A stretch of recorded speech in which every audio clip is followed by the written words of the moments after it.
എല്ലാവർക്കും my scooter വേൾഡിൻ്റെ പുതിയൊരു വീഡിയോയിലേക്ക് സ്വാഗതം. ഇന്നത്തെ വീഡിയോയിൽ 2024 മുകളിൽ ബജാജിൻ്റെ പൾസർ N160 സീരീസാണ് കൊണ്ടുവന്നിരിക്കുന്നത്. ഈ വാഹനത്തിൻ്റെ ഏറ്റവും വലിയ പ്രത്യേകത എന്ന് വെച്ചാൽ ഒരു അഫോർഡബിൾ പ്രൈസ് റേഞ്ചിൽ അത്യാവശ്യം പവറും മൈലേജും എസ്തെറ്റിക്സും ലുക്സും ഉള്ള ഒരു അടിപൊളി മോട്ടോർ സൈക്കിൾ നമുക്ക് ലഭിക്കുന്നുണ്ട്. ഈ മോട്ടോർ സൈക്കിൾ മെയിനായിട്ട് വരുന്നത് നമുക്ക് 3 കളറിലാണ്. അതൊരു ഡ്യുവൽ 3 കളർ ചോയ്സ് നമുക്ക് ലഭിക്കുന്നുണ്ട്. അതിൻ്റെ ഒരു കളർ പാറ്റേൺ എന്ന് പറഞ്ഞാൽ ഡ്യുവൽ ടോൺ പാറ്റേണിലാണ് അവർ ഡിസൈൻ ചെയ്തിരിക്കുന്നത്. ഈ വാഹനത്തിന് നമ്മളൊന്ന് ടെസ്റ്റ് ഡ്രൈവ് ചെയ്ത് നോക്കേണ്ട വാഹനം തന്നെയാണ്. വളരെയധികം പെർഫോമൻസ് ആണ്, ടോർക്ക് ഓൺ ഡിമാൻഡ്, അങ്ങനെ ഒത്തിരി ഫീച്ചേഴ്സ് വരുന്നുണ്ട്. ഫുൾ ഡിജിറ്റൽ ഡിസ്പ്ലേ, അങ്ങനെ ഒരുപാട് കാര്യങ്ങൾ വരുന്നുണ്ട്. പ്രൊജക്ടർ, ഹെഡ്ലൈറ്റ്സ് കാര്യങ്ങളെല്ലാം തന്നെ കമ്പനി പ്രൊവൈഡ് ചെയ്യുന്നുണ്ട്. അപ്പോൾ ഇതിൻ്റെ ഫുൾ ഡീറ്റെയിൽ ഞാൻ ഷെയർ ചെയ്താൽ നമ്മുടെ വീഡിയോ എന്തായാലും സ്കിപ്പ് ചെയ്യാതെ അവസാനം വരെ കാണുക. പിന്നെ പുതിയതായിട്ട് വീഡിയോ കാണുന്ന എല്ലാ വ്യൂവേഴ്സ്മാർക്ക് അത് ഇപ്പോൾ തന്നെ സബ്സ്ക്രൈബ് ചെയ്യണമെന്ന് പ്രസ് ചെയ്ത് കഴിഞ്ഞാൽ ഞാൻ ഡെയിലി പുതിയ മോട്ടോർ സൈക്കിൾസിൻ്റെയും സ്കൂട്ടേഴ്സിൻ്റെയും വീഡിയോസ് ആഡ് ചെയ്യുന്നുണ്ട്. അപ്പോൾ അതിൻ്റെ എല്ലാം നിങ്ങൾക്ക് അപ്ഡേറ്റ്സ് കറക്റ്റായിട്ട് ലഭിക്കുന്നതാണ്. അപ്പോൾ ഫ്രണ്ട് സൈഡിൽ നോക്കുകയാണെങ്കിൽ നമ്മൾ ആദ്യം തന്നെ നോക്കുമ്പോൾ നെറ്റ് ഭാഗം വരുന്നത് ആ മീറ്ററിൻ്റെ ഒരു പോർഷനാണ്. അപ്പോൾ അതിൻ്റെ താഴെ നമ്പർ പ്ലേറ്റ് മൗണ്ട് ചെയ്യാനുള്ള ഒരു ക്ലാമ്പ് കമ്പനി ലഭിക്കുന്നുണ്ട്. അതിൻ്റെ താഴെയാണ് പൈലറ്റ് ലൈറ്റ്സും പ്രൊജക്ടർ ഹെഡ്ലൈറ്റ്സും നമുക്ക് ലഭിക്കുന്നത്. ഫ്രണ്ട് മഡ് ഗാർഡ് ഗ്ലോസി കളറിലാണ് വരുന്നത്, ഗ്ലോസി ബ്ലാക്ക് ആണ് വരുന്നത്. ഫ്രണ്ട് 37 mm ടെലസ്കോപ്പിക് സസ്പെൻഷൻ വരുന്നുണ്ട്, ഡ്യുവൽ സസ്പെൻഷൻ വരുന്നുണ്ട്. റിയർ സൈഡ് ആകുമ്പോൾ നമുക്ക് നൈട്രോസിൻ്റെ എയർ ഫിൽഡ് സസ്പെൻഷൻ ലഭിക്കുന്നുണ്ട്. ഫ്രണ്ട് നമ്മുടെ സേഫ്റ്റിക്കായിട്ട് ഡിസ്ക് ബ്രേക്ക് വരുന്നുണ്ട്, ഡ്യുവൽ ചാനൽ ABS വരുന്നുണ്ട്. ഫ്രണ്ടും ബാക്കും ABS നമുക്ക് ലഭിക്കുന്നുണ്ട്. ഡിസ്ക് ബ്രേക്കിൻ്റെ സൈസ് വരുന്നത് 300 mm ആണ്. നമുക്ക് വളരെയധികം ലാർജ് ആയിട്ടുള്ളൊരു അണ്ടർ എൻജിൻ കവർ വരുന്നുണ്ട്. ഈ വാഹനത്തിൻ്റെ എൻജിൻ കവറാണ് ഈ ഒരു പൾസർ സീരീസിൽ അത്യാവശ്യം വലിപ്പമുള്ളത്. അതുകൊണ്ട് നമുക്ക് കൂടുതൽ ഭാഗം കവർ ചെയ്യും. എൻജിൻ പൊടി ചെളിയൊക്കെ നമ്മൾ സേഫ് ചെയ്യും. ഇത് പുതിയ മോഡൽ പൾസർ 150യുടെ എൻജിൻ കവറാണ് കണ്ടോ. അതിൻ്റെ ഓൾമോസ്റ്റ് ഡബിൾ സൈസ് തന്നെ നമ്മുടെ വണ്ടിയുടെ എൻജിൻ കവർ വരുന്നുണ്ട്. ഇനി നമുക്ക് എടുത്ത് പറയുന്ന മറ്റൊരു കാര്യം എന്ന് വെച്ചാൽ ഈ വാഹനത്തിൻ്റെ ഫ്യൂവൽ ടാങ്കാണ്. ഫ്യൂവൽ ടാങ്കിൽ തന്നെ ഒരു ഡ്യുവൽ കവിള് അഡീഷണലായിട്ട് നമുക്ക് കമ്പനി തരുന്നുണ്ട്. ആ കവിൾസിൽ, ആ ടാങ്ക് കവിൾസിലാണ് പൾസറിൻ്റെ ഡാർക്ക് ക്രോമിലുള്ള ബാഡ്ജിങ് കൊടുത്തിരിക്കുന്നത്. ഫ്യൂൽ ടാങ്കിൻ്റെ ടോട്ടൽ കപ്പാസിറ്റി നമുക്ക് 14 ലിറ്ററാണ് കേട്ടോ.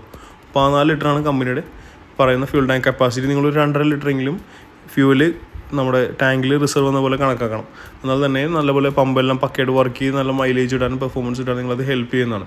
പിന്നെ എടുത്ത് പറയുന്ന മറ്റൊരു കാര്യം എന്ന് വെച്ചാൽ ഈ വാഹനത്തിൻ്റെ ഗ്രിപ്സ്, അതുപോലെ തന്നെ സ്വിച്ച് ക്യൂബ്സ്, ഹാൻഡിൽസ് എല്ലാം തന്നെ ന്യൂ ജനറേഷൻ വണ്ടികളെ പോലെ തന്നെയാണ് വന്നിരിക്കുന്നത്. ഗ്രിപ്പ് എല്ലാം തന്നെ NS200 വരുന്ന ഗ്രിപ്പാണ്.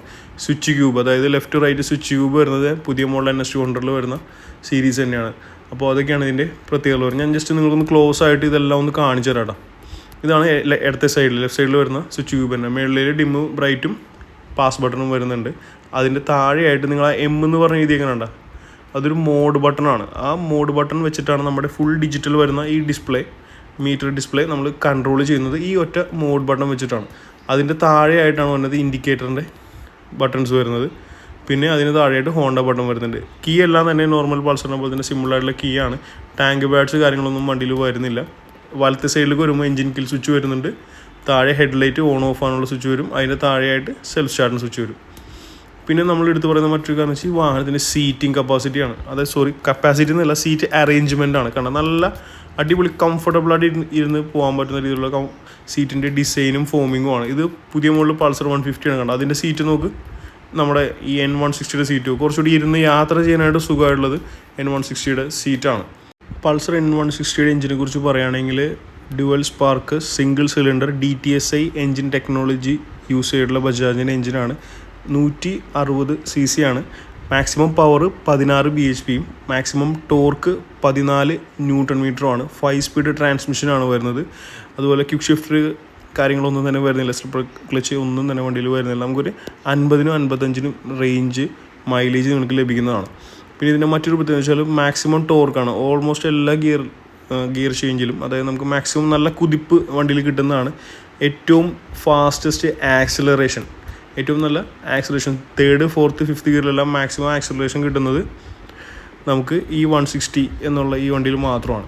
പിന്നെ വാഹനത്തിൻ്റെ റിയർ സൈഡ് ടയർ കുറച്ചുകൂടി ബിഗറുള്ള ടയറാണ്. റിയർ ഡ്യുവൽ ടയർ ഹഗ്ഗേഴ്സ് വരുന്നുണ്ട്. ബാക്ക് സൈഡ് സസ്പെൻഷൻ നൈട്രോസിൻ്റെ മോണോഷോക്ക് സസ്പെൻഷനാണ്. അത് നമുക്ക് ആവശ്യം പോലെ ഒരു 5 പൊസിഷനിൽ അതിൻ്റെ ഹാർഡ്നെസ്സും സോഫ്റ്റ്നെസ്സും അങ്ങോട്ടും കൂടെ അഡ്ജസ്റ്റ് ചെയ്ത് ഇടാവുന്നതാണ്. അതിന് മെക്കാനിക്സിനെ കോൺടാക്ട് ചെയ്താൽ അവർ ചെയ്തതാണ്. റിയർ സൈഡ് LEDs ആണ്. അതിൻ്റെ ഒരു പ്രത്യേക ഒരു പാറ്റേൺ ആണ്. ക്രിസ്റ്റലൈൻ LED എന്നുള്ള ഒരു മെറ്റീരിയലാണ് യൂസ് ചെയ്തിരിക്കുന്നത്. കാണാൻ നല്ല ഭംഗിയാണ് റിയർ സൈഡ്, പ്രത്യേകിച്ച് രാത്രി കാലങ്ങളിൽ. ബാക്ക് സൈഡ് നമുക്ക് ABS ബ്രേക്ക് വരുന്നുണ്ട്. 220 mm ഡിസ്ക് ബ്രേക്ക് വരുന്നുണ്ട്. ബാക്ക് സൈഡ് ടയറും അത്യാവശ്യം വീതിയുള്ള ടയറാണ്. 18 ഇഞ്ചിലാണ് ആ പ്രൊഫൈൽ വന്നേക്കുന്നത്. ഇതാണ് ഡിസ്കിൻ്റെ റിങ്ങും ABSൻ്റെ റിങ്ങും വന്നത്. MRFിൻ്റെ ടയേഴ്സാണ് കോമൺ ആയിട്ട് നമുക്ക് കിട്ടുന്നത്. റിയർ സൈഡും അതുപോലെ തന്നെ ഫ്രണ്ട് ഫുഡ് റെസ്റ്റ് എല്ലാം തന്നെ അലൂമിനിയം മൗണ്ടഡ് ആണ്. ഫ്രണ്ട് സൈഡിൽ മാത്രം നമുക്കൊരു ജസ്റ്റ് ഒരു റബ്ബറിൻ്റെ ബുഷ് അലൂമിനിയം ഫുഡ് റെസ്റ്റിൻ്റെ മേളിൽ ഉണ്ടാകുന്നുണ്ട്. കിക്കർ അവൈലബിൾ അല്ല കേട്ടോ, വണ്ടിയിൽ കിക്കർ വരുന്നില്ല. ഡ്യുവൽ ഹോൺ അവൈലബിൾ ആണ്. ഓക്കെ, ഇതൊക്കെയാണ് വണ്ടിയുടെ വിശേഷങ്ങൾ വരുന്നത്. അപ്പോൾ ഈ വാഹനത്തിന് ഓൺ റോഡ് കോസ്റ്റ് അറിയാനായിട്ട് ഞാൻ അന്ന് ചെന്നപ്പോൾ അവിടെ സെയിൽസ് പേഴ്സൺസ് എല്ലാം ലഞ്ചിന് പോയിരിക്കുകയായിരുന്നു. അപ്പോൾ ഞാൻ അവരുടെ കോൺടാക്ട് ഡീറ്റെയിൽസ്, ഷോറൂമിൻ്റെ കോൺടാക്ട് ഡീറ്റെയിൽസ് ഞാൻ നമ്മുടെ ഡിസ്ക്രിപ്ഷനിൽ ആഡ് ചെയ്യുന്നുണ്ട്. എന്തായാലും ഒന്ന് കോൺടാക്ട് ചെയ്ത് കഴിഞ്ഞാൽ ഫുൾ ഡീറ്റെയിൽസും ഫിനാൻസിൻ്റെയും എക്സ്ചേഞ്ചിൻ്റെയും ഫുൾ കഥകൾ അവർ പറഞ്ഞു തരുന്നതാണ്. അപ്പോൾ എന്തായാലും നമ്മുടെ വണ്ടിയുടെ വീഡിയോ ഇവിടെ അവസാനിക്കുകയാണ്. വീഡിയോ ഇഷ്ടപ്പെട്ടെങ്കിൽ എന്തായാലും ലൈക്ക് ചെയ്യുക, ഷെയർ ചെയ്യുക. ഓട്ടോമൊബൈലായിട്ട് മെയിൻലി 2 വീലേഴ്സായിട്ട് താല്പര്യമുള്ള ആൾക്കാരെ എന്തായാലും സബ്സ്ക്രൈബ് ചെയ്ത് കൂടെ കൂടുക. താങ്ക്